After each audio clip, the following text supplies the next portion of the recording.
America ने तान दी missile, Iran ने भी कस ली थी कमर। आखिरी मिनटों में चीन की एंट्री ने बदल दिया गेम। पूरी दुनिया ईरान अमेरिका जंग में जंगबंदी चाहती थी, लेकिन मसला ये था कि बिल्ली की गले में घंटी आखिर बांधे कौन। मिस्र, पाकिस्तान, तुर्की खुलेआम ये कह रहे थे जब चीन मंजरे आम पर आया। तो आइए जानते हैं जंगबंदी का असल सेहरा चीन को क्यों जाना चाहिए। जी हाँ, तजवीज़ कबूल कर ली गई। दिलचस्प बात यह है कि इस तजवीज़ और जंगबंदी में चीन ने असल किरदार निभाया है, जिसका पाकिस्तान को हीरो करार दिया जा रहा है। लेकिन असल बात यह है, दबाव डाला गया। अमेरिकी अखबार न्यूयॉर्क पोस्ट की एक रिपोर्ट में कहा गया है कि चीन ने जंगबंदी में कलीदी किरदार अदा किया। पाकिस्तान के अलावा चीन ने भी ईरान इसराइल अमेरिका जंग में 2 हफ्ते की जंगबंदी के फैसले में अहम किरदार अदा किया। न्यूयॉर्क पोस्ट की एक रिपोर्ट में इंकशाफ किया गया है कि पाकिस्तान की भरपूर कोशिशों के साथ साथ चीन ने ईरान को कायल करने और कशीदगी को कम करने के लिए आखिरी लम्हात में मुदाखलत की। रिपोर्ट के मुताबिक चीन ने वाज़ेह तौर पर ईरान को खबरदार किया कि अगर ट्रंप ने धमकी के तौर पर ईरान की तवानाई के मकामात और इंफ्रास्ट्रक्चर पर हमला किया तो पूरी आलमी मईशत तबाह हो जाएगी। तो चीन ने आखिरी लम्हात में कैसे बदला गेम, ये भी जानना बहुत ज़रूरी हो जाता है।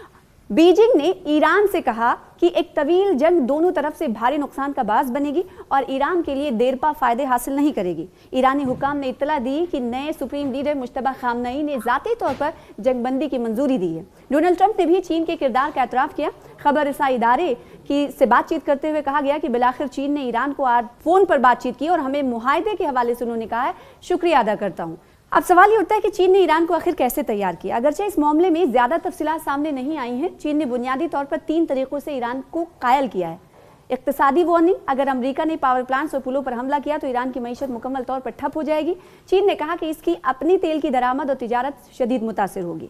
दूसरा दबाव ये था सिफारती। चीन ने ईरान से कहा कि वो तनहा नहीं लड़ सकता, मुस्तकबिल का फ़ायदा भी देखना होगा। चीन ने ईरान को यकीन दिलाया कि वो जंगबंदी के बाद ईरान की तामीर नौ में मदद करेगा और पाबंदियाँ हटाने में भी मदद करेगा।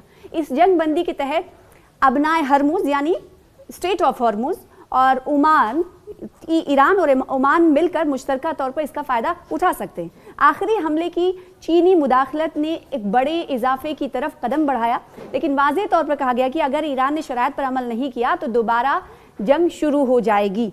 तो दुनिया ये मान रही है कि ईरान ने जो हामी भरी है सीज़ फायर की, वो कहीं ना कहीं चीन के कहने पर भरी है या चीन ने उसे मनाया है। लेकिन इस बात को भी नज़रअंदाज नहीं किया जा सकता कि पाकिस्तान की कोशिशें भी इस बीच देखी गई। जब रात भर लोग सो रहे थे तो उस वक्त बातचीत के अमल के हवाले से सोशल मीडिया ट्वीट पर कई तरह के ट्वीट सामने आ रहे थे, जिसके बाद सुबह जब हुई तो सीज़ फायर का ऐलान किया गया। पाकिस्तान अपने आप में इसको जीत मान रहा है, डिप्लोमेटिक जीत से करार दे रहा है। तो दूसरी तरफ कई ममालिक की तरफ से कहा जा रहा है कि इसके पीछे जिस तरीके से हमने यूएन में देखा था, यूनाइटेड नेशन में देखा था कि वेटो कर दिया था रूस और चीन ने उस प्रस्ताव पर, उस तजवीज़ पर जिसे बहरीन ने पेश किया था, और ये प्रस्ताव दरअसल हॉर्मुज़ खुलवाने को लेकर था। तो उसी वक्त चीन की तरफ से और रूस की तरफ से अड़ंगा डाला गया था।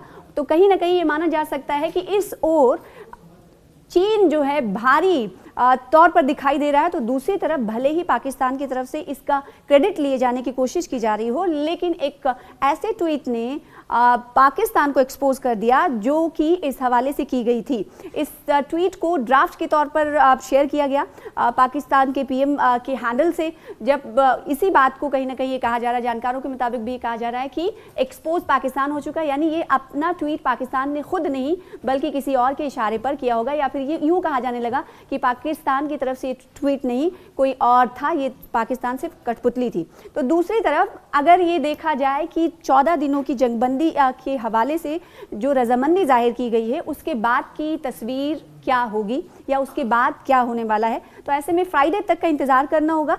शुक्रवार को जुमे के दिन दोनों फरीक यानी दोनों पक्ष इस्लामाबाद में बैठने वाले हैं, बातचीत होगी और बातचीत के बाद ये देखना होगा कि क्या जंगबंदी के हवाले से मुस्तकबिल की राहें हमवार होती हैं या नहीं, क्या कुछ लाए अमल तैयार किया जाएगा, क्या हिकमत अमली मुरतब की जाएगी, ये देखने वाली बात होगी। लेकिन फ़िलहाल दुनिया इस वक्त जश्न में इसलिए मुब्तला है कि दोनों मुल्कों के दरमियान जश्न से भारी तबाही हो रही थी और 10 शर्तें जो ईरान ने रखी हैं, उस 10 शर्तों को अमेरिका को मानना पड़ा और कुछ शर्तें अमेरिका की भी है जिसे ईरान ने माना है।